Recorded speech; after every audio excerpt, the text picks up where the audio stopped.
Aerial video of KSSB campus.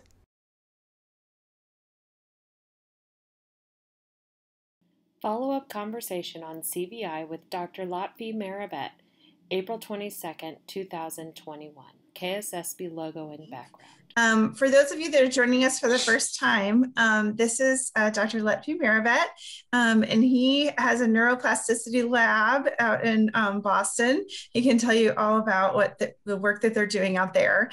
This is a follow-up to a presentation he did about a month ago for us about the brain and visual plasticity and what we know about cerebral visual impairment. And so we wanted to just get everybody together and have some open discussion and some Q&A where we could, pick Dr. Merabet's brain and see if he can explain the neuroscience in a way that we can understand and apply it in the classroom. So I'm going to go ahead and let him get started. If you have some questions, you could throw them in the chat and we'll monitor the chat, or you could raise your hand and Molly and I will be watching to call on you, and we'll just kind of make this an open discussion, and hopefully you'll get all your questions answered. So I'm going to go ahead and take it away, Dr. Merabet. Excellent. Thank you, Pam. So first of all, please, everybody, please call me Lotfi. Not that it's easier than Merabet, but there's really no need, to keep this formal, especially at this point. I consider all of you friends now, and certainly feel free even after this dialogue to reach out if you have questions or maybe looking for certain directions, books or references or other areas that I could be helpful in. Please feel free, because I think the most important aspect of any type of effort like this is community. I mean, it's not easy what we do, regardless of the way that you approach it. It's not easy, and the more resources we have, the greater sense of community that we have, I think the better we can take care of the kids and families that we're trying to help. So I certainly welcome, sometimes I'm not, can't respond right away, but I promise you I will try to stay in touch as much as possible. Again, my thanks to Pam and Molly for the organization. As Pam said, we had about an hour, 2 hours, I think, of just some background information about neuroscience, neuroplasticity, explaining a little bit the work that we do here in Boston. And just to recap very, very quickly, we are interested in understanding how the brain adapts to visual impairment and blindness. And our early work was working with individuals with ocular-based blindness. And what we found is that the visual brain, the part of the brain that's responsible for visual processing, changes. It becomes something else. It actually is functionally recruited to process non-visual information. Right? So for example, if you have a blind person reading Braille, the visual cortex responds to that tactile information. And we think in the case of ocular blindness, it's this neuroplasticity that helps support these compensatory behaviors that we see in individuals with ocular blindness.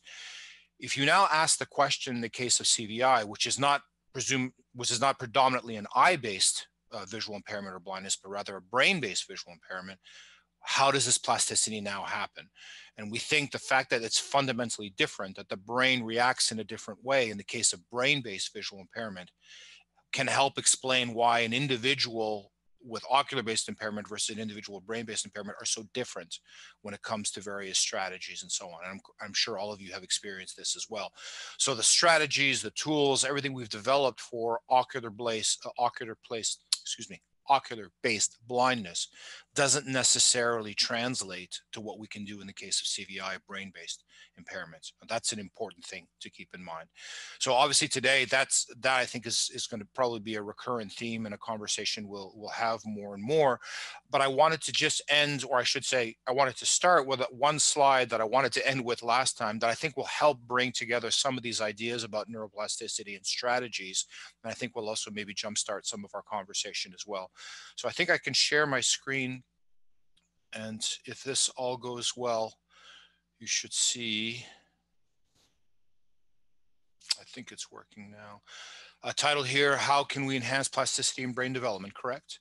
So just a couple of comments I'd like to share with you, because ultimately this is why we're in this, right? Whether it's from the clinical side, the education side, research, or what have you, we want to learn from the brain as much as possible and take some of those strategies and translate that into the classroom, into the clinic, and into everyday life. And I think the first thing that's really, really important to think about generally, not just in the case of CVI, but about brain development, brain injury, also in general, is really setting up this idea of loving to learn. And the reason why is that this is very, very much what the brain is designed to do.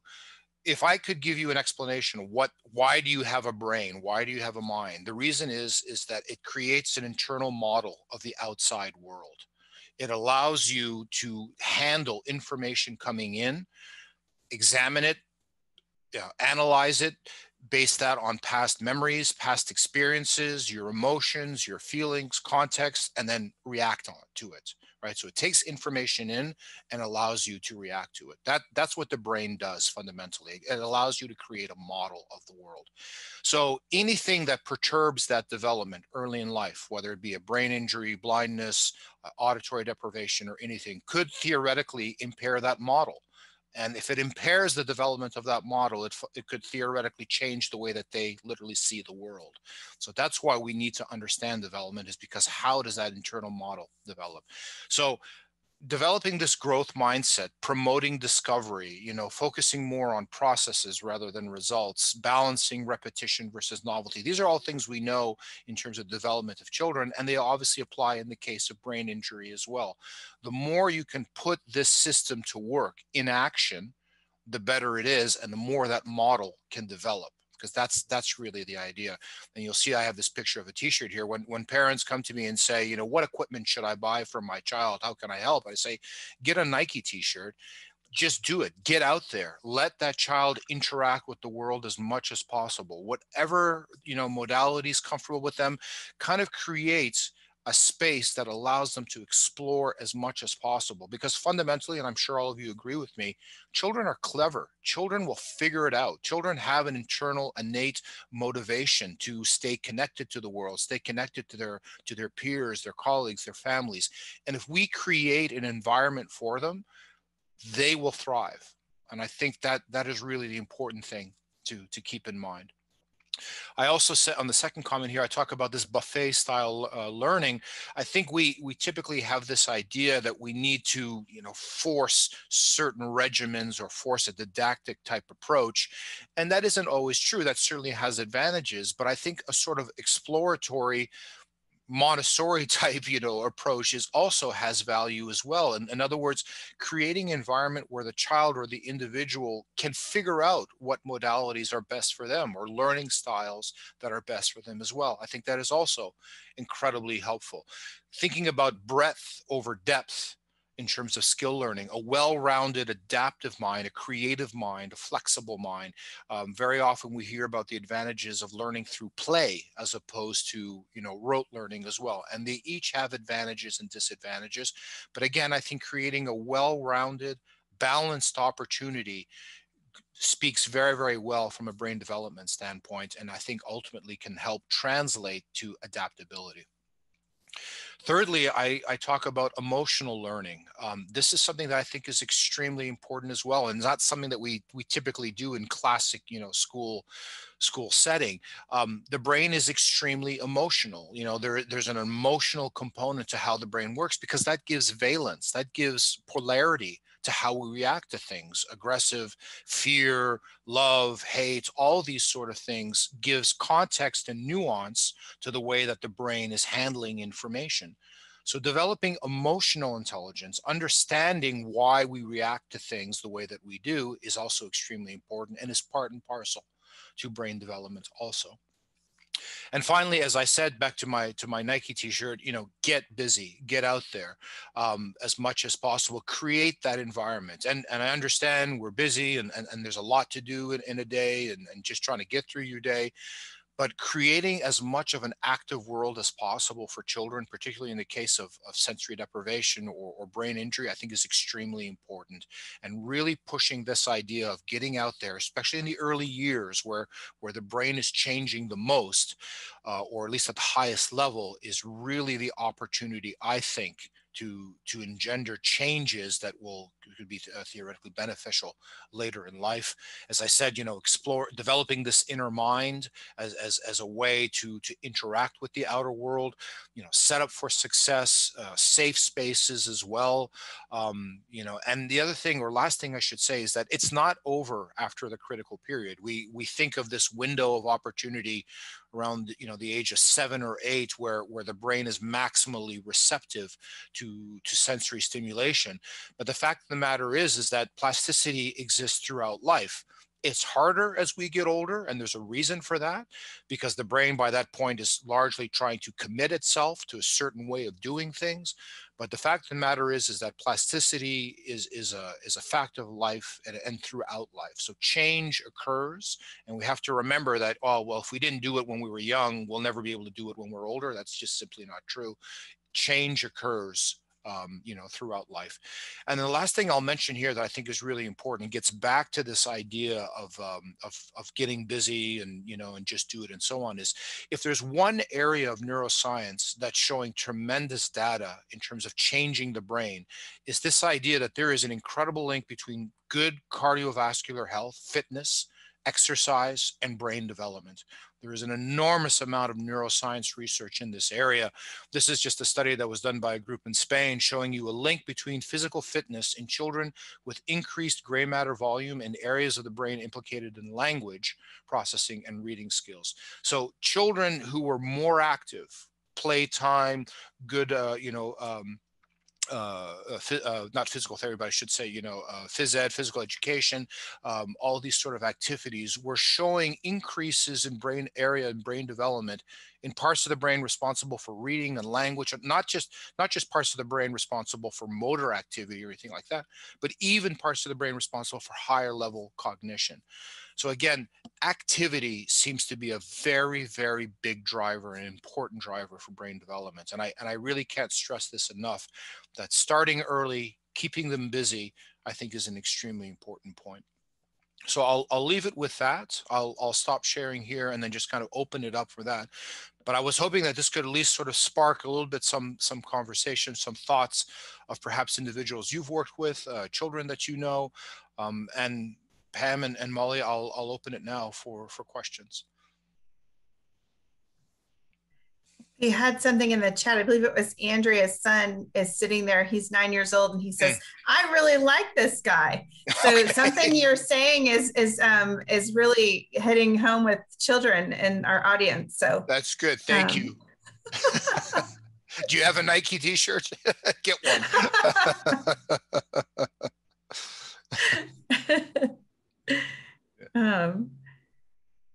That is really fascinating. I love hearing how the brain works and how different parts of the brain are stimulated by different activities. Does anybody have anything that they wanted to ask or to share this time? Anna?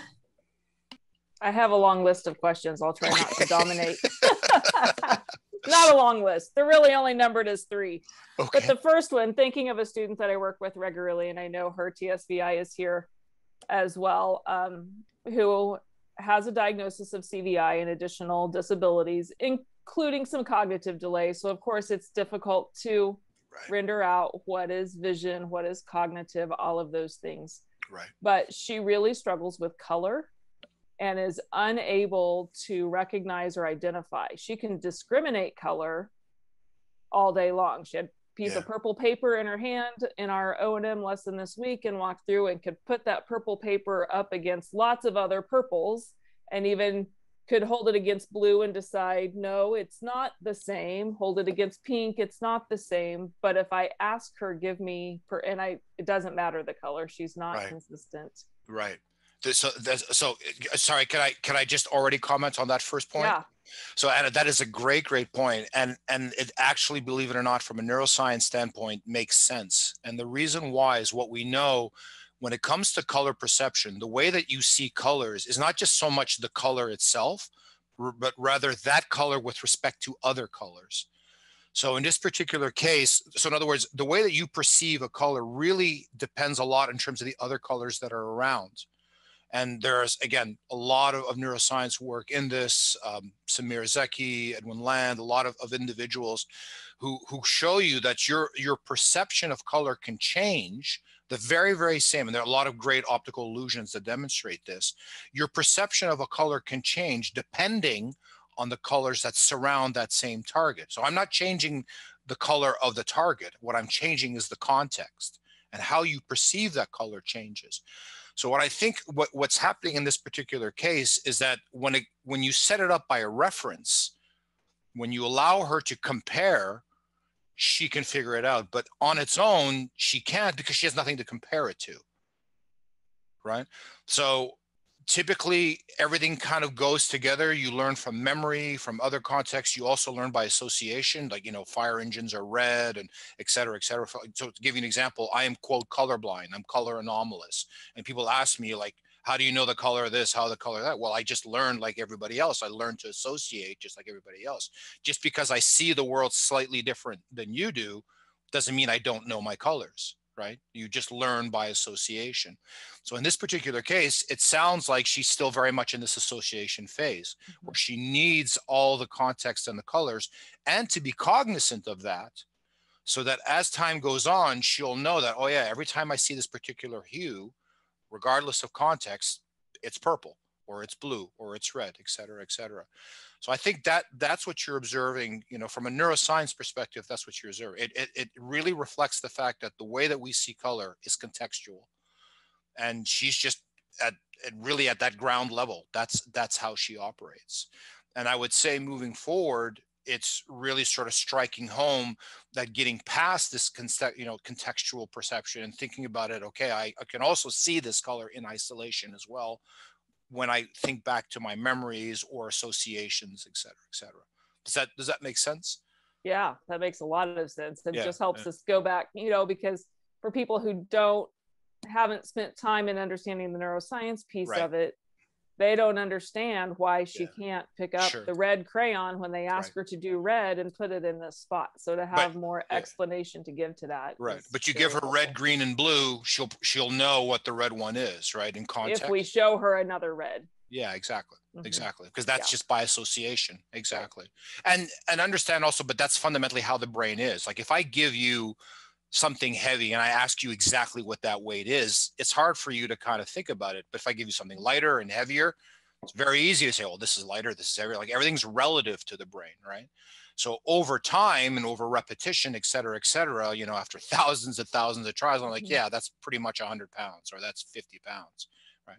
But at a first step, the brain is always making comparisons relative to something. It always needs a reference point. And I think that's important, especially in early development as well. When we teach new concepts, when we teach new things, that you have to think of it in terms of relativity, relative to something that you already know. And then you build that repertoire until it stands by itself.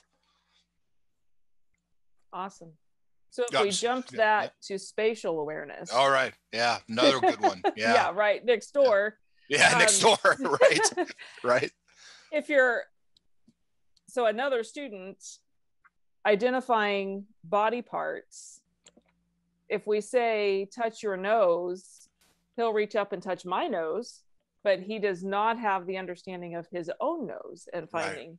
Right. And even so much to the point of mimicking, working with another teacher, and she had a cup and she was pretending to drink from the cup. Well, there was an identical, except for a different color, which in his case shouldn't matter, cup right in front of him. He could not process to pick up the cup that was in front of him and mimic what she's doing. He wanted to use her cup. Yeah. But then when he was mimicking, he was holding the cup above his head with no understanding, even though he drinks out of a familiar cup independently. Sure. This novel cup, he held it up here. Right. Thoughts on that, or how do we explain that and move forward from there? Sure. So I think, again, going back from a neuroscience standpoint, again, it does make sense when you think about the brain as a modular system. that different parts of the brain do different things. Now, I think it's a catch-22 sort of scenario, because on one level, it's very useful to think about it as modules, right? Because it helps us understand how different parts of the brain do different things. But at the same time, even though it looks modular, the brain fundamentally is very, very integrated, right? All the pieces have to work together all the time. So certain lesions, certain damages expose this modularity, but the fact of the matter is the brain works always integrated. So on a first level, you can think of this dorsal ventral separation. I think that would be a useful way to kind of bring context into this. Why is it that I recognize a nose or a body part or so on? Well, typically those are located in the ventral stream, right? So the repertoire of those body parts and recognizing them visually are in one stream, one processing direction, if you will. Knowing my nose versus your nose, or a nose in a picture, et cetera, or where a nose is in space, that's the dorsal stream. That's the spatial component. And as we know, while they're indeed two parallel streams, they have to work and integrate together in order to be an effective system. So one question I would have for you, Anna, is he can point to your nose. What if you put him in front of a mirror?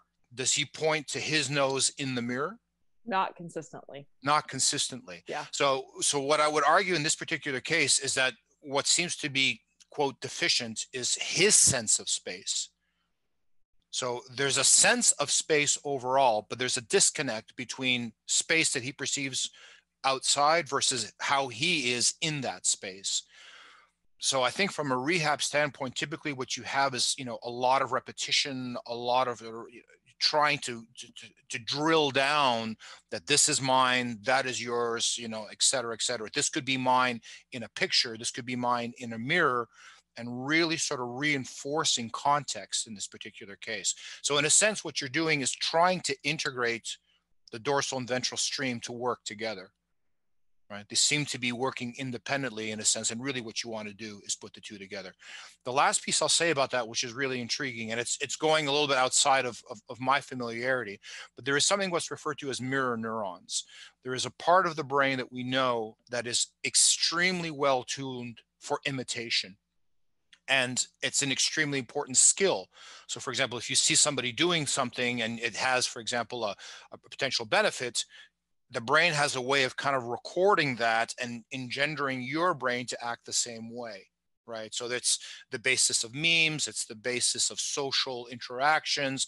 There was a very interesting theory that mirror neurons were particularly deficient in the case of autism, and that could help explain why there was a detachment. I don't know where that stands in terms of today, whether or not that's the current working hypothesis. But it seems that there's this other aspect of imitation that also seems to be impaired in this particular individual, that's not allowing that interaction, that again, that reinforcement, that's what I'm doing is what I do, what you're doing is what you're doing, and the two are actually separated even though they're similar. It seems that he's just, sort of mimicking without understanding that it could pretty well also apply to himself. So I think in this particular case, what I would say is, again, this rote learning strategy, drilling down, will probably break to one level, but at the same time, you have to switch to a novelty and context dependent strategy where you understand flexibility, right? So you say, this is my nose, this is my nose, this is my nose, this is my nose, this is my nose, this is my nose. I'm going to show you a picture of yourself. Do you know where the nose is in that picture?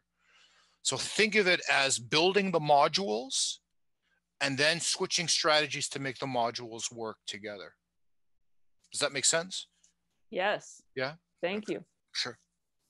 So the one last thing then, Yep. And in a situation like that, where visual perception is certainly impaired, some are still bringing up the question of, well, then, since seeing is such a challenge, should we move to Braille? In the case of CVI.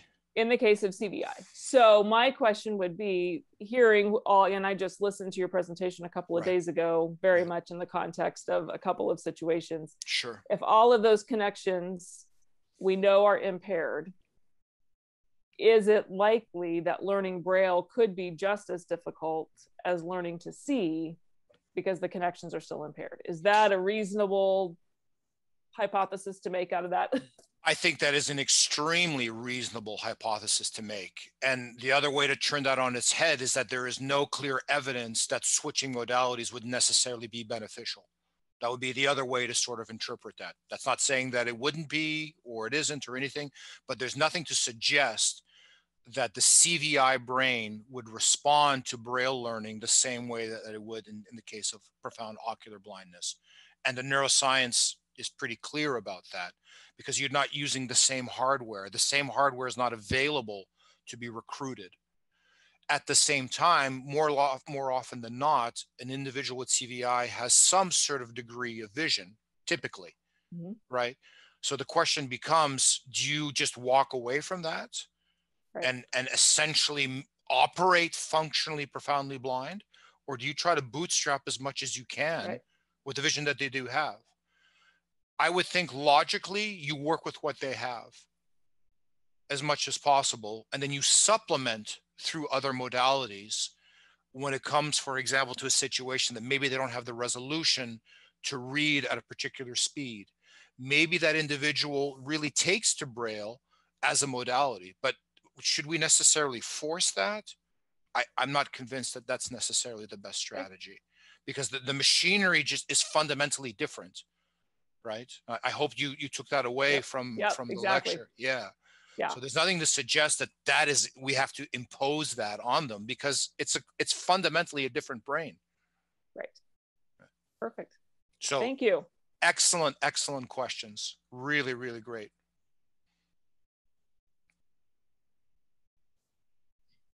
I heard CVI described one time like a camera with a roll of film, that it doesn't matter what lens you put on it. If you have a bad roll of film, you're going to have a bad picture. Right. Yeah. When the hardware is messed up, it's not going to necessarily. Absolutely. So you remember from the lecture, I gave this analogy of like a digital camera. There is an optical part, right? And there is a processing part, and the two have to work together.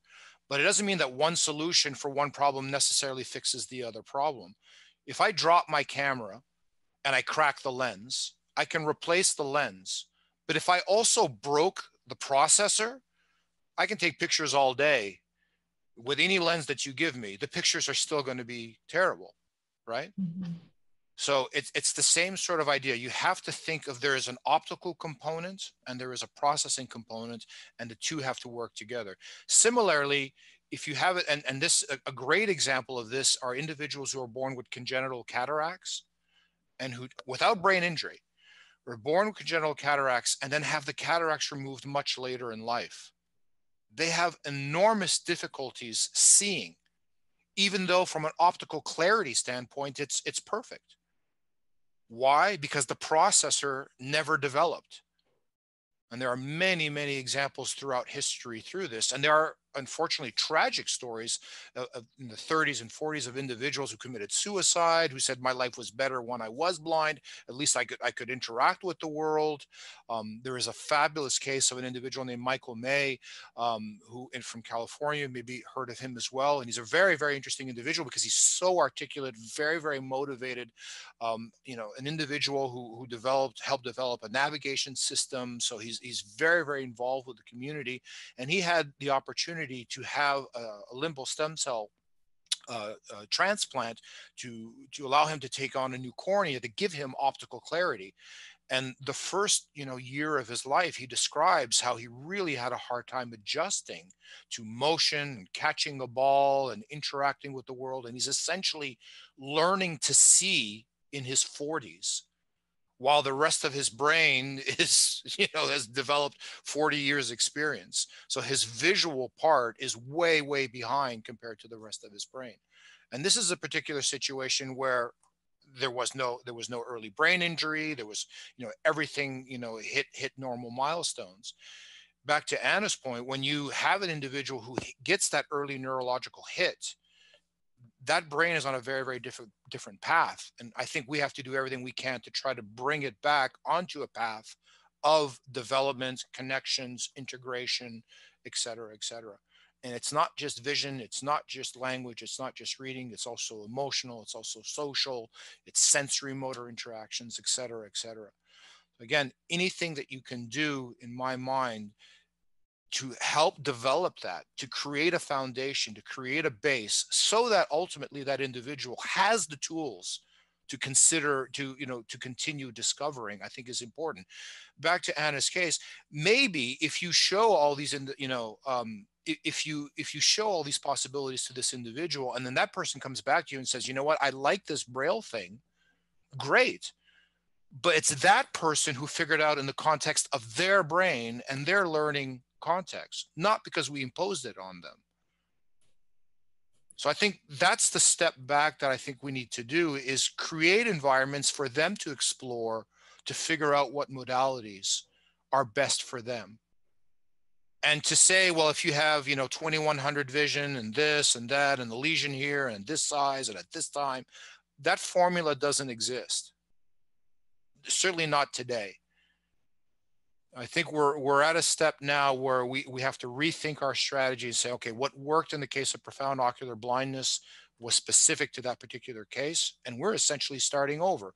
We can certainly be inspired by a lot of that. There was a lot of work done and exciting things that came out of that, but to impose that on an individual who is fundamentally wired differently, just in my mind doesn't make sense. And that's why I think we're struggling as a field, is we're trying to force fit a model when we don't really understand what's happening to begin with. We have a question in the chat from Sharina. She wants to know, from a neuroscience standpoint, how do you decipher between whether it would be dyslexia or CVI? Yeah, difficult. And Can again, you sort that out? Yeah, great question, important question. I really cannot speak from a lot of experience in terms of reading disabilities, reading issues. But let me just make a general comment. One of the biggest problems when it comes to sorting things out is a lot of these tests, whether it be dyslexia or attention or anything, or spatial processing, run on the premise that the individual has good visual acuity. So they were never designed for people who were visually impaired. So in other words, if the person does poorly on the test, is it because they fundamentally have that problem? Or is it just because the information never came in to begin with? So the first question I think you should always ask yourself, whether it's just, a test for reading or language or anything along those lines, is how much of the performance do you think is influenced by the fact that they're fundamentally visually impaired to begin with? And is there a way to probe those questions or probe those functions in other modalities so that the limitation of vision per se isn't necessarily exposed? So that's what I would say. So for example, if you were to do the test through an auditory modality, and all of a sudden that person's language comprehension was much, much higher, then you might argue, well, maybe vision really was the driver of this. So in other words, it's not that the person fundamentally has poor language skills, it's that through the visual modality, that person does. So you have to disentangle the contribution of the visual impairment itself in the grand spectrum of what you're trying to assess, keeping in mind that a lot of these tests were never designed for visually impaired people to begin with. But how to actually disentangle dyslexia from the CVI itself, I don't really have a strong background to really speak to that comfortably, apart from the fact to understand that just because the person did poorly doesn't mean it's necessarily a fundamental language problem. It could be that the modality of assessment didn't allow them to excel. It didn't allow them to operate at their optimal level. So I think you have to think about other ways of getting at assessing that level of functionality besides just through vision. Does that make sense?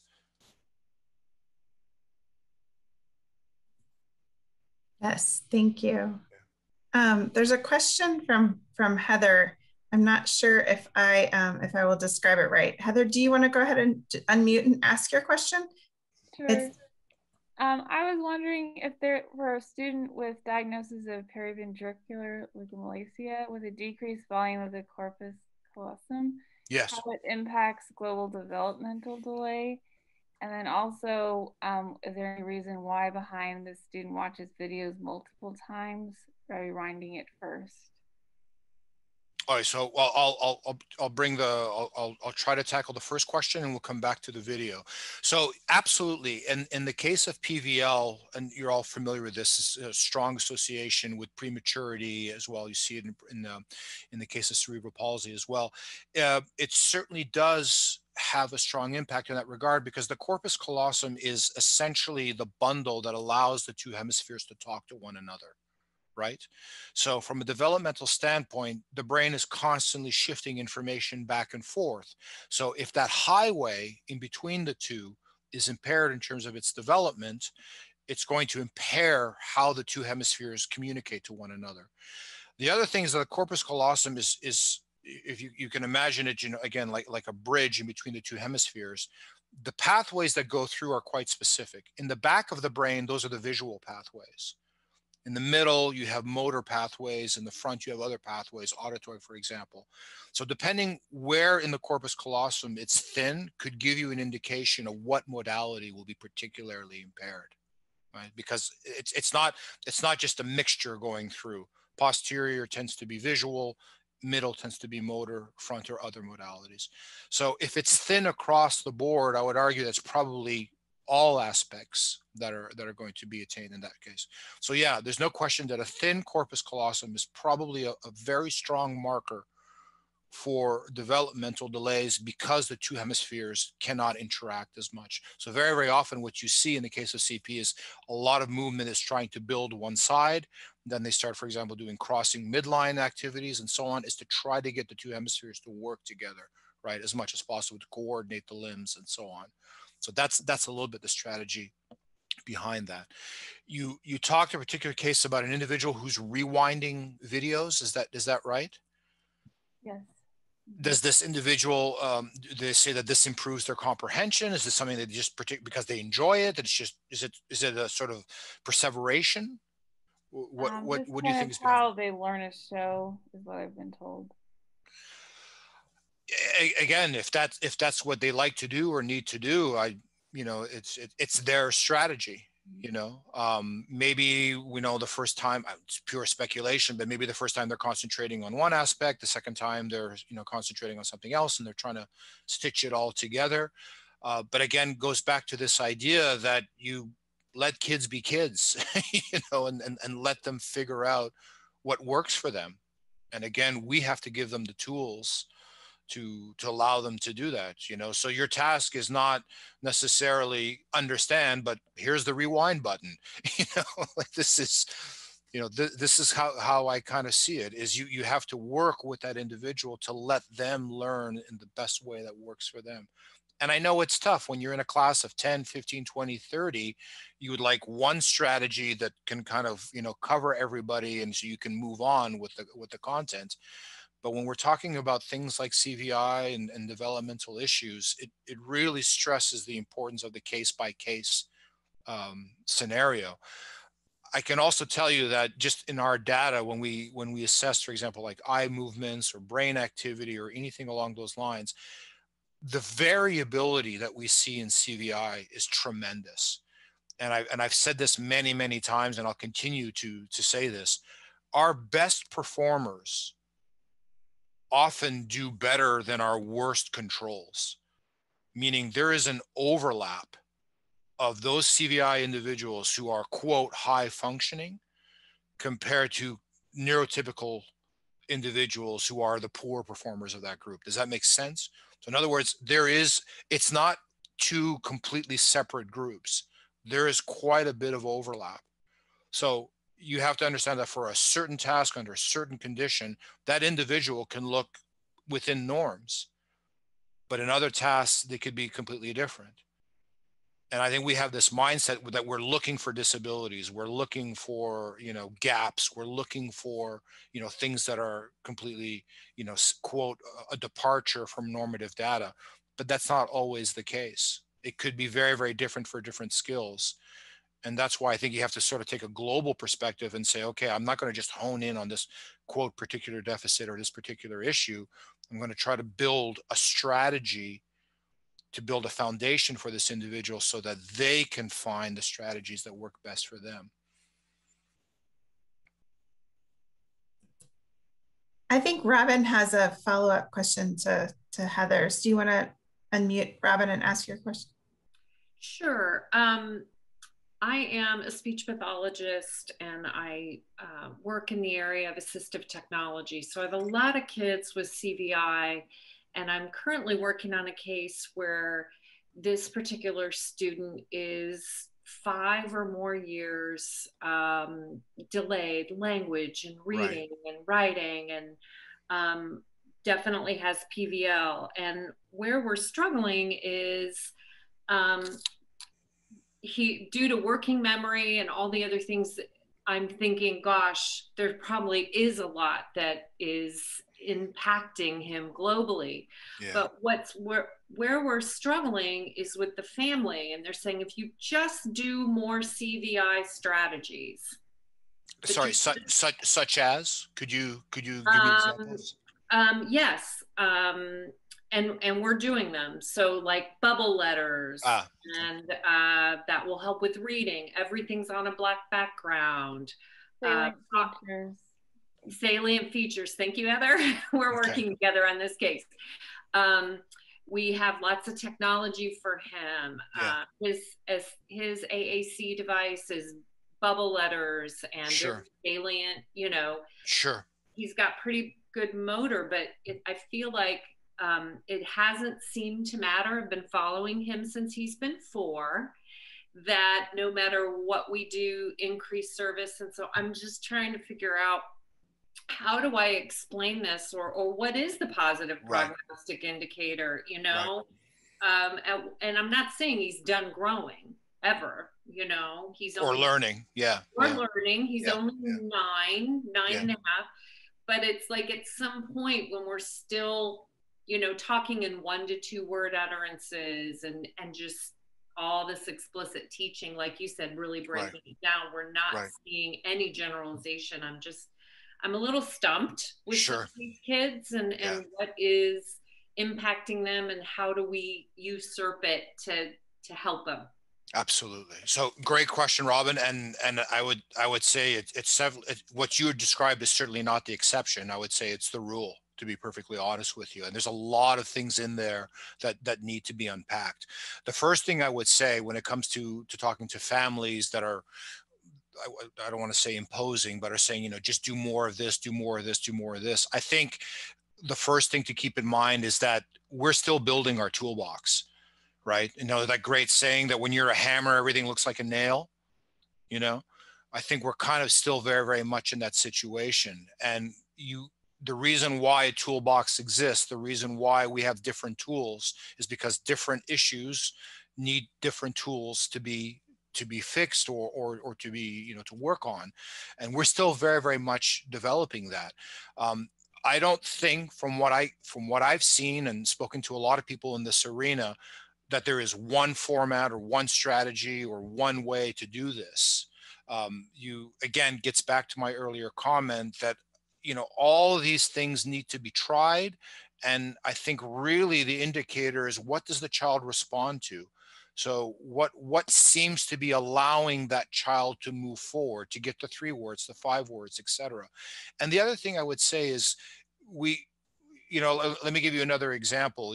It's like learning, since obviously you work in language, do you remember learning, like I remember when I was in school, learning French, for example, we sat there and, learning verbs and recited, je suis, tu es, and all this till I was blue in the face.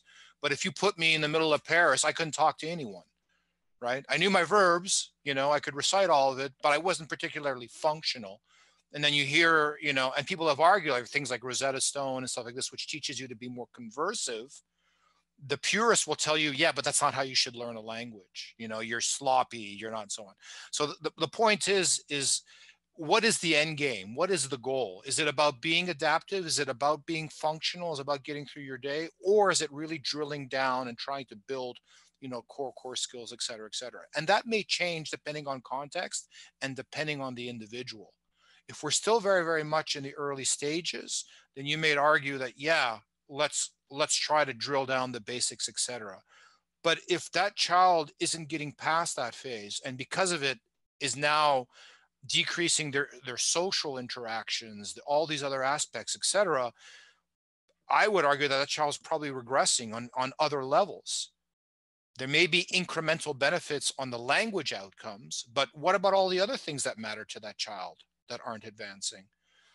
So what I would say is to think about a lot of it kind of moves together rather than just honing on one particular thing, expecting everything else to fall into place. I think again, to use another analogy, a diamond is made from pressure in many, many directions. It's not just one direction. So you kind of have to push in lots of ways to get things to get to the end product. So that's what I would say. Be open to other strategies, be open to other approaches, because I don't think the evidence is very, very clear that this works in everybody for every aspect. I don't think we're there from what I can tell. There are things that are appropriate for certain contexts, and I think there are times where you have to think literally out of the box and think about other strategies. The reason why, in your particular case, Robin, I think this is absolutely crucial is I think language development is the scaffolding that allows that child to ultimately interact more and more with the world. I go back to this model about the inner mind, right? The reason a lot of people, for example, who work in linguistics and consciousness and so on, argue that when I have that inner voice in my mind, it's what allows me to interact with the simulation. But if I don't have language to begin with, I can never really interact with that model in my head. And that's what creates sort of that separation, right? So for me, driving language as much as possible is extremely important, because it's not just a question of being able to read or spell or write their name. It allows them to talk to themselves literally and create that inner model and understand the world around them. So developing that language could happen in many, many ways. It's not necessarily print and then switching to cursive or et cetera, et cetera. It could come from other ways. It could come through associations, picture naming, things like that. So developing a sense of language, I think, is extremely important.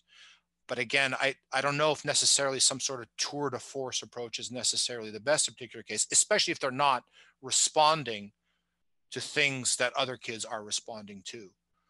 And this, back to give another example, dyslexia is a great example of that. These children have issues when it comes to writing and reading and so on, but it doesn't mean that they can never develop language. They learn it through other modalities. They learn it through speaking. They learn it through interactions, et cetera, et cetera. A child who has dyslexia doesn't learn how to, it's not like they can't learn to speak or they can't interact. It just means that through that modality, it's a channel that's difficult to develop it. So we have to find other ways to try to develop the concept of language. And that's where the creativity comes in. But I do go back to my earlier point that we're still building the toolbox and we're still trying to figure out what tools we need, et cetera, et cetera. And I don't think, like I said, there's one tool for every child in every situation. This is what's going to make the task so difficult for all of you, is you're coming in and every child is just so tremendously different, a different stage, different issues. Some things may be considered more priorities than other. And then you add the pressure of the family on top of that. It says, I want this or I want that. At the end of the day, whenever I'm in that situation, I say, who actually knows best? The child. Have you asked the child? Maybe we should be creating situations where we can sort of objectively determine whether or not the child is preferring this modality or this strategy, et cetera, et cetera. That's what I would say. So I'm not throwing the child under the bus. What I'm saying is the child is really where the answer is. And it's up to us, clinicians, educators, family members, et cetera, to pull it out of the child, to create a situation, to set up that child for success so that they can jumpstart whatever they need to do. And I keep going back to the strategy because I really fundamentally believe that it's crucial.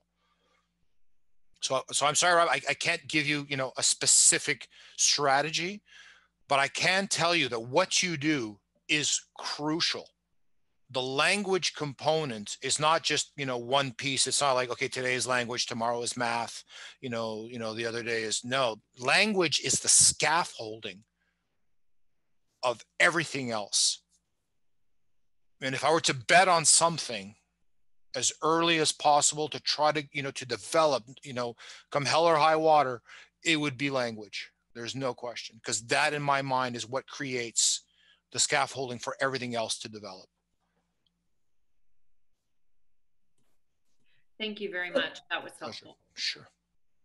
Kendra had a question. It might be related to this about autism. Kendra, did you want to ask your question? I don't know which context it was referring to. I'm sorry. It's fine. When you were talking back about dyslexia versus CVI and whatever, you had made the comment that it's hard to distinguish the two. And I know that for a lot of students that are visually impaired, they tend to get a diagnosis of being autistic. And so I was wondering if that's kind of in that same ballpark. Yeah, very, very much so. And there's a number of drivers behind that I can even speak from my own experience with the families that we've worked with. Again, a lot of these assessments for a particular diagnosis were never designed for children with visual impairments to begin with. So again, if the child does poorly, is it because they fundamentally are lacking those skills, or is it because they just could not answer the questions or respond because the modality that you're assessing them in is already, to be impaired? So that's the ground piece that I think is important to realize. In the case of things like dyslexia, autism, et cetera, we can't, from a developmental standpoint, it's very, very hard to parse these all out, because as far as the brain is concerned, all these things could theoretically conflate and overlap from a developmental standpoint. So it's not entirely surprising that things present with one another. Take a quote simple example like cerebral palsy. The reason why a lot of these children have sensory motor issues as well as visual is because in the case of PVL, typically where the lesion happens is in this interface between sensory motor areas and visual areas. So often the two present together, and it has to do with the fact with where the damage of the brain typically happens. When you're talking about more complex things like language, social interaction, et cetera, yeah, it's not at all surprising developmentally that a lot of things present to one another, I should say. But this brings me to another point, that often these kids will get that diagnosis, not so much because it's the primary driver, is because that's what gets the child services. And that, I think, is a reality that I understand, but I'm a little bit nervous about, because yes, absolutely, that child needs services, but they should get the services that they need for their specific case. So it's not like, and what I'm saying is good enough is not good enough in this particular case. They need exactly what they need. And that starts with the appropriate assessments, understanding specifically what the issues are, and just saying that this child has a developmental issue and I'm going to tag it with autism because it looks like that, because that's what's going to give them extra hours and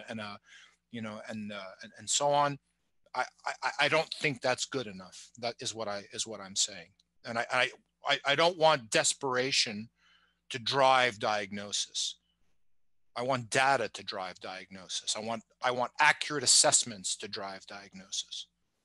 So a little bit of an emotional response, and it's coming from the heart because I've seen it many, many times.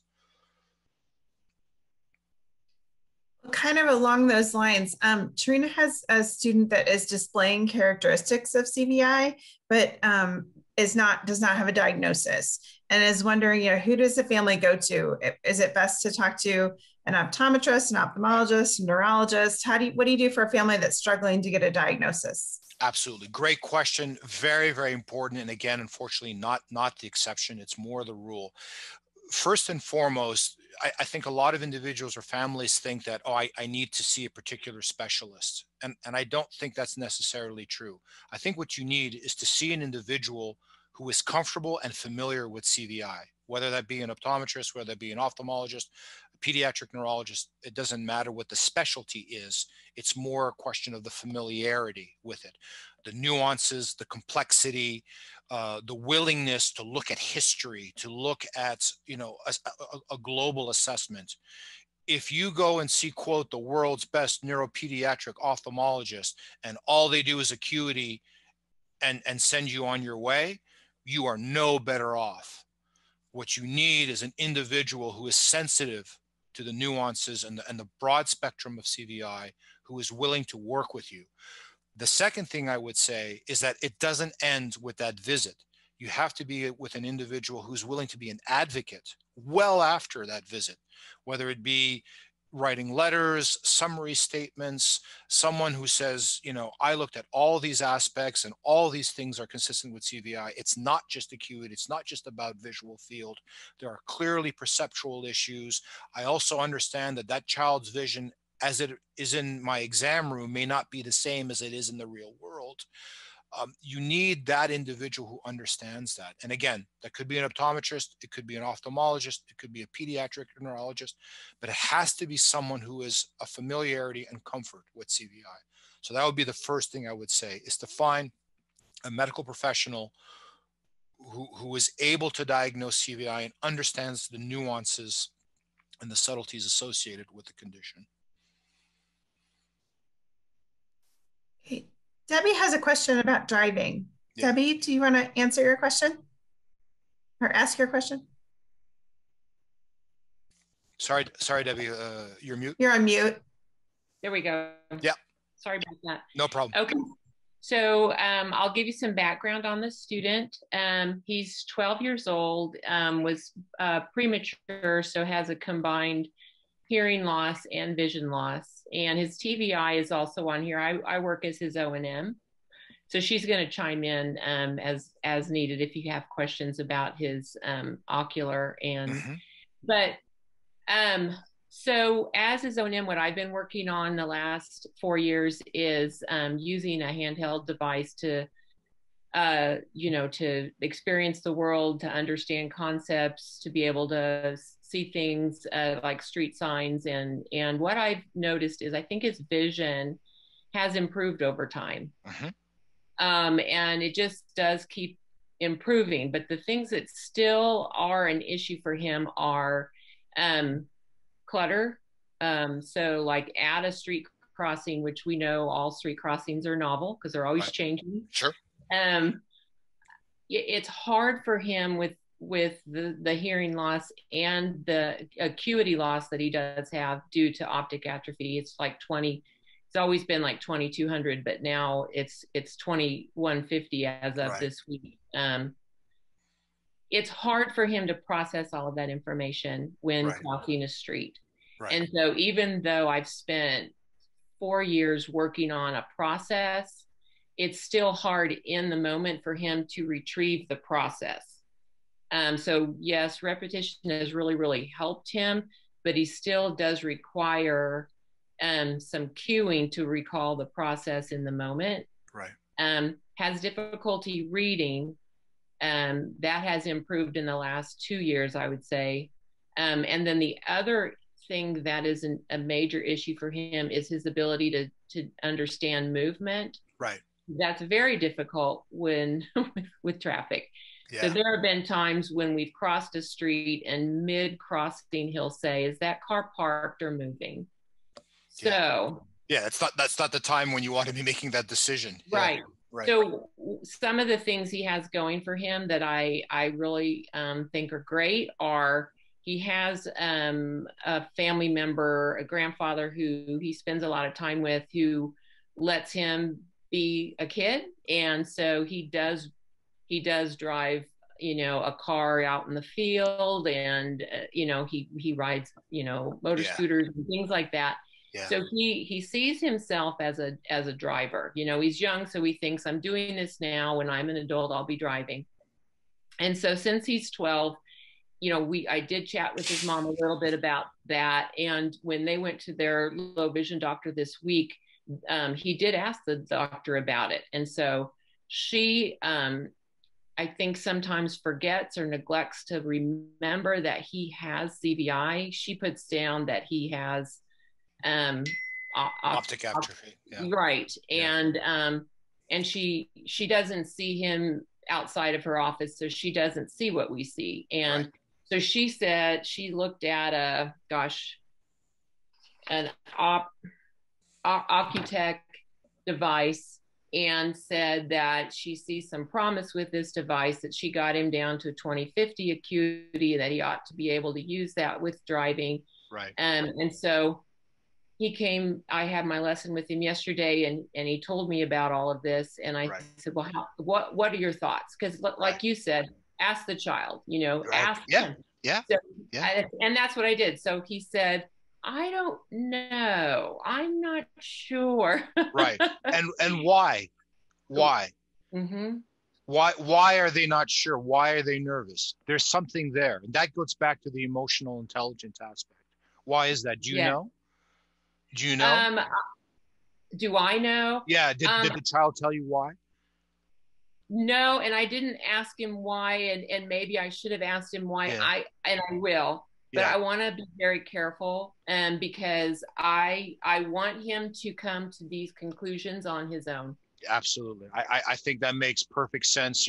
I completely agree with your strategy, Debbie. The only thing I would say is don't be afraid to ask why, because I think because it's not just about having that emotional intelligence, it's also about having that insight, I would say. And if they know why they have that fear, is it because, gosh, maybe I'll hurt somebody? Maybe I'll hurt myself. Maybe, that's important, and that's something to work with. That's something that deserves to be, to dig deeper. Right. Go ahead. Sorry. Go ahead. I just wanted to tell you my plan, and I want you to tell me if you think I ought to add to it. My plan is to continue to work with devices because, to his benefit, we've been working on those. So if this actually is something he could do, he's already got a leg up on that. But also what I want to do is, we talk a lot about driver behavior. We talk more about pedestrian, rights and responsibilities, but we do talk about driver rights and responsibilities. Absolutely. So yesterday while walking, I said, we're going to think more and more about what drivers are thinking, what they're doing, because if this is in your future, this is what you need to be thinking about. So I don't know. We're doing that, devices, and then just talking more about how he feels about it. And then the other thing I feel like I really need to do is I need to find a way to talk more with this eye doctor. Because, her plan for him is in a year to reassess and then to set him up with the person who would be working with him with the device for driving. Right. So I did say to him, I feel like, because I also work with devices with you, that maybe we can communicate a little bit. And, I don't want to be the reason he doesn't drive. I want to be a help if this is a possibility. Absolutely. So other thoughts like. Great scenario. This is certainly something I can speak to on many levels. I can tell you from my clinical side, probably one of the most hardest things I have to do is not so much in the particular case that you described, is when I have an individual who was driving, has a visual impairment, and I have to take their license away. That is even worse. It's not even a question of like, well, I can't miss something I never had, right? In this case, you take it away. They're the breadwinner of the family. They need to drive, et cetera, et cetera. It is one of the most difficult conversations I have to have. So I'm going to come from that context. Back to your point, Debbie, I think the way that you're handling it is extremely important. And I think this idea that I don't want to be the cause or the reason why he doesn't drive is what I think everybody is thinking, but at the same time could also be a problem in the sense that all of you, I think, have to get together to empower him to make that decision for himself. Ultimately, again, I always go back to they have the answers themselves. And let me just kind of give you some contextual information. first and foremost, driving is not just about acuity and visual field, right? If that were the case, a lot more people would be on the road than should be. I have patients who, and as you know, I see a lot of brain injury patients, right? So they've had a stroke, they've had a trauma, traumatic brain injury, something along those lines. And one of the first, they're lying in the bed, they get up, and number one is, where's my family? And number two is, will I be able to drive again? Like it's incredible. It's the first thing that, one of the first things they're thinking about, because it's their independence. Like I said, their breadwinner. And especially in a culture like the United States, where driving is so much more than just, getting from A to B. It's almost a coming of age, sort of thing as well. So I understand what this represents for a young individual in their late teens, and this sort of coming of age step. Back to my point that it's not just about visual acuity and visual field. I have patients who are 20/20 after a brain injury, and I would never get in a car with them. Yeah. I have other patients who are 20/60 who would have a conversation at the DMV, I'm sure, and I would feel completely comfortable driving with them. Mm-hmm. Because driving is not just an acuity and field, it's a sensory motor coordination, it's attention. There's a lot of things going on that have to work together, and you have to be pretty good at everything in order for you to drive well and drive safely. The overall, what adds complexity, I think, to that is context. Driving in a very rural area versus driving in downtown Manhattan with the same visual acuity, the same skills, et cetera, is not the same. So a lot of this also has to be taken into context. What is this person doing? Are they driving in a rural area with back roads? Are they driving during the day? Are they driving with very, very little cross traffic? All these sort of things have to be thought of. And we try to do that in the case of visual impairment with restricted license. You only drive during the day, you can't drive at night, you can't drive during rush hour, et cetera, to try to mitigate as much as possible that risk component. So another thing I would ask is, what does he want to do with this license ultimately? Is this something that he's going to do every day to get to school or to work or something, when there's absolutely no other resources at his disposal? Or is this something that he's doing to kind of feel better about himself, to feel maybe a little bit better it's bonding time with his family, and it's, the dirt bikes in the backyard or whatever? That's very, very different. So context, I would say, is extremely important. So I agree with you. You don't want to be the person that say, look, this is never going to be part of your life. But if it is going to be part of your life, you have to understand that it comes with tremendous responsibilities, not just you, but the other people on the road. And are you ready for that? And most teens aren't at 20/20 full field visuals, so that's nothing even to do about what we're talking about. So it's maturity, it's attention, it's focus, it's not being distracted. There's all sorts of things. So I would say moving forward is building a strong rapport with him where he feels empowered to make this decision. Yeah. And don't be afraid to say, what would happen if the car broke down and you were by yourself? What would happen if, God forbid, you hit somebody? What would happen if, God forbid, you got hit? And this would change your life dramatically. Are you okay with that? And that gets back to this emotional intelligence that I think is extremely important to develop, because it has nothing to do with whether or not you can read letters on a chart or see dots on a screen. It's, can you handle the responsibility overall? And again, it's context dependent. If this person was living in downtown Manhattan and said they wanted to be an Uber driver, that's a different conversation than saying, you know what, I'm just going to take my motorbike and I'm going to be out in this big field by myself. Same skills, same issues, but context is very, very different. And I think that would be the way to move forward. When I have a patient in a brain injury situation who really pushes me and says, I absolutely, and they have the visual field, they have the acuity, I know they could walk into the DMV and pass, right? What I tell them is this: I would call a state trooper and I would do a road test with them. And if a law enforcement official thinks that you are safe, that's a pretty good threshold. In Massachusetts, that's what we do. Okay. And we have at Spalding Rehab Hospital, we have we have a driving simulator, for example, where a person goes in, it's virtual reality, and they have to do anything, and they get a sense, and we can tell them, you would have hit that car, you would have hit that pedestrian, this. So you can put them in a safe learning space, as I said before in my first slide, to get a sense, not just objectively how I think you drive, but you think how you drive.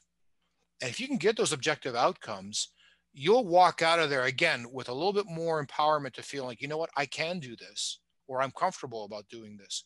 And then you add that extra level, like I said, a person of law enforcement and so on, who ultimately would be, God forbid, at that site. If that person says, you know what, I think this person is indeed competent, I wouldn't pull them over or anything like that.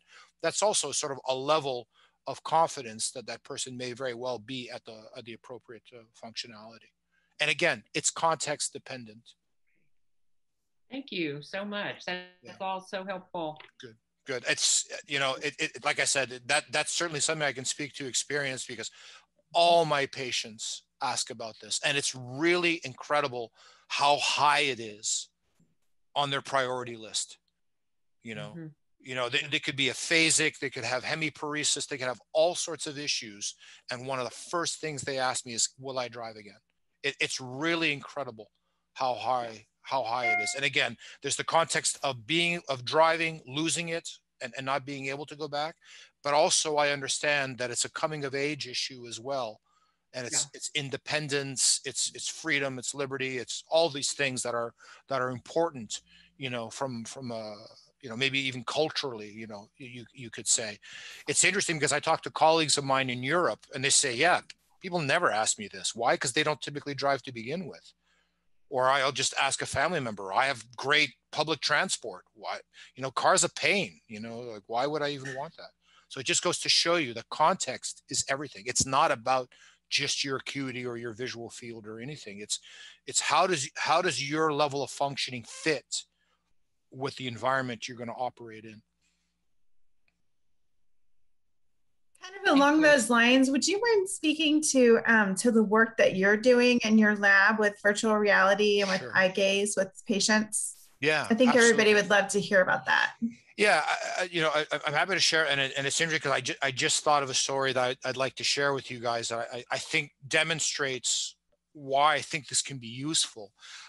So the virtual reality aspect, the reason why we really push that is, and I'm sure all of you will agree with me, is that a standard visual test, acuity, contrast, visual fields, can give you helpful information, but it's not the end all be all in terms of capturing the complexities of CVI, right? A visual acuity or a perimetry test will not speak to crowding, will not speak to clutter, it will not speak to whether or not I can cross the street safely, all those things. That's generally true, again, in the case of ocular-based visual impairments, because it's an optical phenomenon, right? We're again, back to the camera.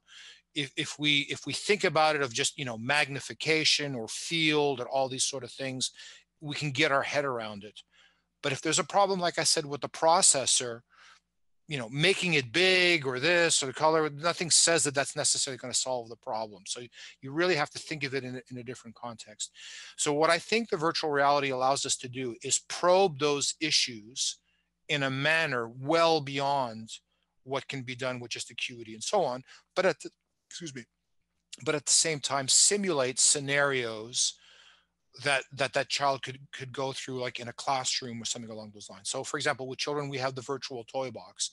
And what we find is that if I just ask you to find a toy sitting in an empty box using your eyes, again, and the reason why we use eye tracking is because it's an objective measure and it's not dependent on their verbal skills. Yeah, I see it, or pressing a key button or anything along those lines. Just looking tells me something about how well you do the task. And what we find is, as we make the task more and more complicated, more complex, we add different toys, we make toys overlap, we add more and more, we find that in the case of CVI, their performance declines rather rapidly. And we think it's this sensitivity to task demand that is really a hallmark sign of CVI, and every individual is different in terms of how sensitive they are to it. And again, this is not something you could get from a standard eye test. If I go and read the letters off a chart, It doesn't tell me what happens when there's color and things overlapping and things moving, et cetera, et cetera.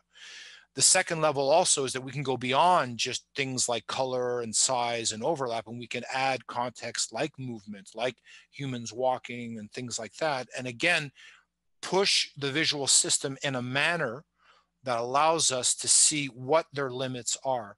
So to give you an analogy, there's, if you talk to a cardiologist, if a cardiologist has a patient with a potential heart condition, what do? They give them a stress test, right? They put them on a treadmill and they push them and they push them and they push them, because the argument is that if you have a heart condition, you better have it in front of me so I can take care of you, than in the middle of a football stadium, right? So the idea is to create a scenario, a safe, controlled environment where I can push your system so that even if things go wrong, I'm ready to take care of you.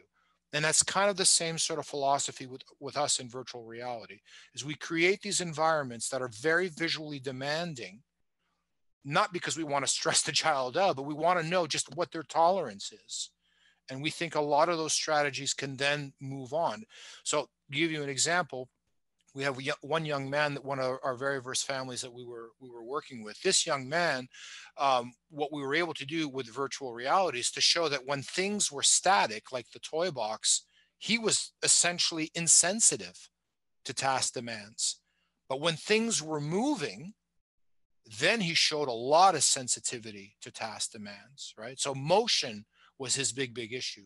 He wasn't necessarily sensitive to clutter and crowding and so on. He was more sensitive to complex motion. And the reason why I think this is relevant is, I think I've shared this story with you before. He's now in school studying to become an MRI technician. And when the school was asking, well, wait a minute, how is he going to be able to look at an image and make sure that he sees everything? Because he doesn't have any problem with static images. It's moving issues, right? His CVI is not an issue when it comes to looking at static images. He doesn't have these crowding effects. He doesn't have these cluster, these perceptual issues when it comes to static images. His issues are more movement-based, more motion, complex motion-based. So it allows us to probe a little bit further how sensitive they are to different perceptual cues, and which are the bigger drivers for an individual as well. Something that I think you cannot get with a standard, again, visual acuity chart or perimetry. So I think that's the value of the virtual reality, is that we can create scenarios to push or stress the visual system in a way to give us clues on where are their strengths and weaknesses. Thank you. Does anybody else have questions for Dr. Merabet? It's still Lotfi, by the way. Lotfi. There you go. I can't hardly do that. It's like calling your teacher by their first name. I know. It's like, just as an aside, it's like seeing the parents of a childhood friend. You just cannot call them by their first name. You're 50 years old and you're still calling them Mr. or Mrs. because you just cannot get out of that context. Yeah. So I get it. For sure. Yeah. Well, thank you so much for being here today. If anybody doesn't have any further questions, I think. See, how soon do you think the virtual reality will be available to others? We wish it was yesterday, right? So first of all, I appreciate the enthusiasm, and I certainly, here I am telling you how great it is, and yet it's not out there. So why? So I think there's a couple of reasons. First and foremost is that I think it's still very much in the developmental phase. I think it's still, we still have a lot of work to do before we can make claims saying that, yeah, this will diagnose your child or say what your child, what their issues are or something. We're not there by any means. I think it's an intriguing idea. I think it has merit, but I think there's still a lot of legwork that needs to be done. And this brings to the idea of validation, right? So to say that something works and is extremely important. And let me give you sort of an analogy. If you were to take a medication, you implicitly think that somebody studied this. that they tested this in thousands and thousands of patients with a similar condition, and on the net there was benefit, right? That's why the FDA exists. That's how we got vaccines approved, et cetera, et cetera. It went through its paces, right? We are still very, very much in the early phases of those steps. So to just come out and say, based on 10 or 15 people, that, yeah, we see differences or we think this is good, and then release this to the public just isn't responsible as far as I'm concerned.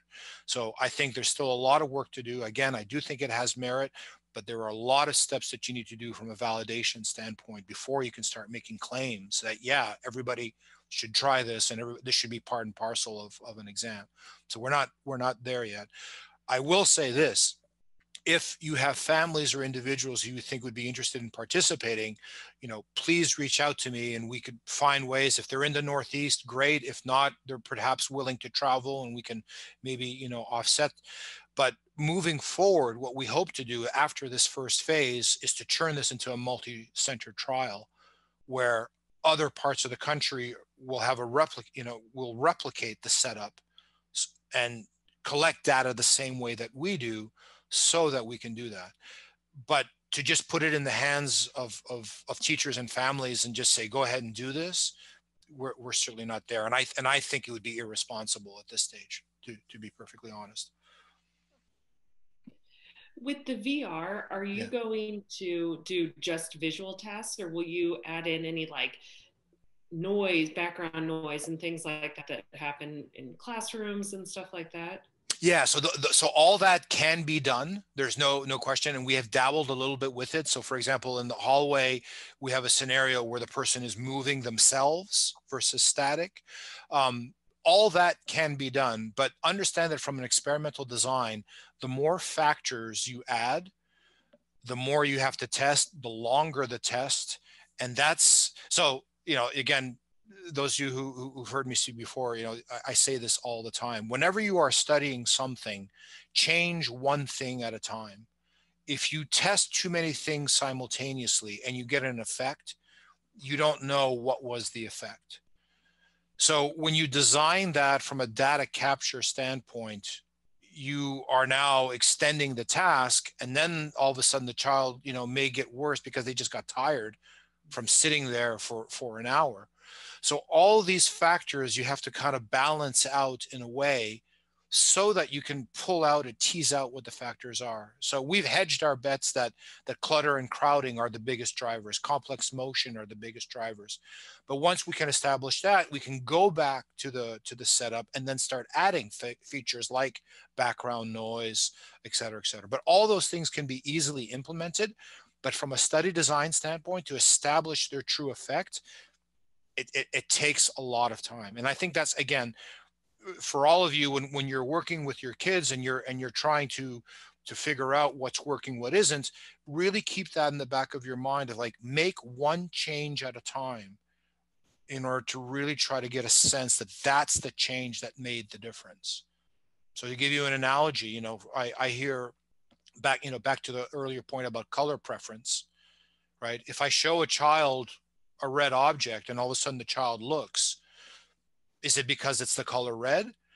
Maybe because I'm moving it. Maybe because it's big enough. Maybe I took it from their non-seeing field to their seeing field. Maybe they have the same toy at home and there's an emotional connection to that toy. There's 20 reasons that could have caused that alert, or that reaction or that effect. And I think you have to kind of get into that mindset that it's not always what you think you're doing that's causing that change.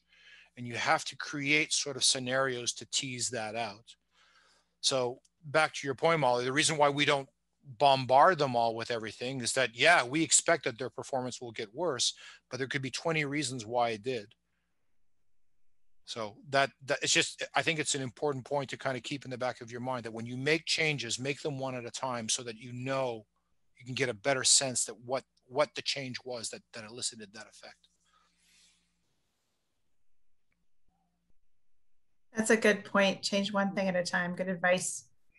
Could you just, you've answered this question for me before, but I think it's helpful for other people to hear because I've heard teachers ask this often. What do you do whenever you have a child, especially a young child, who, you know, you feel like maybe also has an ocular impairment, but they don't want to prescribe glasses for that child because they don't feel like there's, you know, a significant amount of looking behavior that's occurring. And so they're waiting. Because, you know, in our minds, it's easier to process a image that's clear than one that's blurry. So, you know, what do you do with that as a teacher and as a parent, and when the doctor wants to wait to prescribe spectacles? Yeah, great question again. And unfortunately, and I know for a fact, because I've had this conversation with colleagues of mine in Cincinnati, and they actually are on a committee with the American Academy of Ophthalmology trying to come up with those guidelines. Do you give the full correction? You know, what happens, for example, if they have a lot of astigmatism? You know, and you have on top of that, you know, the processing issues. And unfortunately, there are no hard and fast rules. I think in the early stages, logic dictates that you give the full correction because you want that image to be as clear as possible onto the back of the eye so that the visual brain can respond to that. But at the same time, you have to be sensitive to the fact that that clarity might be overwhelming to that child as well. So again, it comes back to this context dependency. The other aspect to think about is what is the nature of the visual impairment? Are they nearsighted? Are they farsighted? Is it astigmatism? If they're farsighted, and these are children who typically work close, you may say, yeah, I want that correction because I want to make sure that their accommodation is appropriate. If there are children, for example, who are farsighted, you may argue, well, everything's happening up close anyway, right? So I think that might be enough initially, and then I'll add power to give that clarity into the distance as they get more and more independent and mobile, et cetera, et cetera. So what I would say in this particular case is I think the doctor needs to make a decision based on the stage of development of that individual. You know, are they in a far-sighted world? You know, are they really busy up close? Are they in a reading phase? Are they really in a sensory motor phase? You know, I think ultimately the default setting is to give the maximum prescription, but at the same time, it's not a hard and fast rule because it could actually be detrimental. And I think it's a decision that ultimately has to be made in context of the developmental stage of that child and their activities. That's what I would say, because there is no hard and fast rule. So I was going to look on the chat. Is it possible that a child who is nonverbal and rips their glasses off constantly, that they do that action because the images are clear and then overstimulating for the CVI, or just a behavior, you know what? Again, difficult to determine, but I would say that that's not an impossibility. It could just be overwhelming. Now, how to disentangle the two, I don't know, but again, you just don't know. And this is, again, going back to the importance to Robin's question also about verbal and language and so on, because that is their insight to how they're thinking. You know, if the child says, you know what, this is, you know, child's not going to tell you, yeah, this 20/20 thing isn't working for me. You know, that's the problem. But you may want to say to yourself, okay, if I put those glasses on the child and they're in a white room with nothing going on and they're still pulling them off, maybe that's not because they're being overwhelmed. Maybe because they just don't like having the glasses on them. There's nothing, quote, of high definition to look at. So again, make one change at a time. You see, try to isolate the factor so you have a sense of what's driving that behavior. That's what I would do in that particular case. But if you put the glasses on the child in a busy store or something, there are lots of things going on. It could be the noise. It could be there's just too much traffic. There's things moving around, et cetera, et cetera. Again, too many changes for you to isolate what the problem is. So you kind of have to step back and try to isolate things in a way, make one change at a time to give you a better sense of what is happening. If you put those glasses on a child in an otherwise very, very simple, quiet room and they're comfortable, then maybe it's really the clarity of the vision, you know, it was really because it was overwhelming for them. It's not because they don't like having the frames on their face, you know. Maybe you could just put the frames, for example, without the lenses. Are they tolerant to just having frames, on their face, So this is what I mean by making one change at a time to try to isolate what's going on. You really have to be a detective, especially in the early stages when the child can't tell you or understand what's going on. Like I said, I've never had a child with CVI tell me, he goes, yeah, I don't like this 20/20 thing. It's just not working for me. It just doesn't happen, right? So you have to be the detective. You have to figure out, is it the frame? Is it the context? Is it the clarity of the vision? If I blur their vision, are they calmer? So if you don't have language, then you can certainly work with emotion. You need some outcome. Yeah. All of those factors are really good to consider because, it's not hard and fast. It's not clear. We don't have good testing. No, so, we don't. Trying to figure out functionally how they perform and making good observations is where we have to play. Yeah. I completely agree with you, Pam, because the fact of the matter is we are still working with the assessments. We are still working with the development of strategies and so on. And even if we do it properly and they develop and we have large studies, et cetera, that's not to say that they're going to be globally or universally applicable for every CVI child. That's the other sort of thing to think about.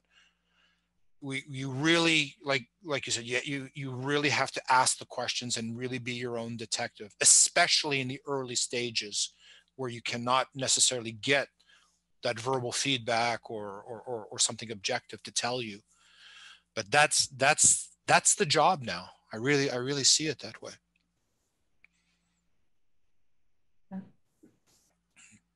Any other questions for Dr. Merabet? Lotfi? Thank you. There we go. See, repetition. Make myself say that. I was going to say repetition. There's still something to be said for old school. Right? Well, thank you so much for the information. We've had a lot of people jump in the chat and say thank you for answering the questions, and this is great. We all love your sense of humor and just your you're so easy to talk to and just can speak to us and explain things in layman's terms and a way that we can all understand the neuroscience behind all of this and how it's applicable to what we're doing with students in the classroom and working with families. So thank you so much again for being here and for your time and your knowledge, just sharing with us. And thank you. Can I make just one last comment to all of you? So first and foremost, I thank you all for this opportunity, and I learn as much as you guys do. I really do. I think it's a great opportunity to exchange and share, and I think we really need to do this to move the field forward. The last thing I want to leave with you is, do not think of what I say as hard and fast rules or gospel or anything along those lines. It is purely based on my experience, my context, the individuals that I work with, et cetera, et cetera. We are all in this together on the same level, and we all bring in our own expertise and our own level of knowledge. It's an exchange, that's the way to kind of think about it. Don't think, oh, well, I heard Lotfi say this, so it must be gospel. Please don't think that way.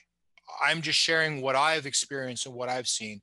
At the end of the day, make your call, do your homework, talk to other people, and make an informed decision that allows you to move forward as much as possible. Because I really don't think one person has figured all this out. It's just too complicated, but if we all exchange ideas and share with each other what we've learned, we may say, oh, you know what, that pattern keeps coming up, or you know what, that's similar to what I'm working with, or you know what, that all makes sense, and I'm sure it's correct, but that has nothing to do with the people I work with, for example, or the individual I have.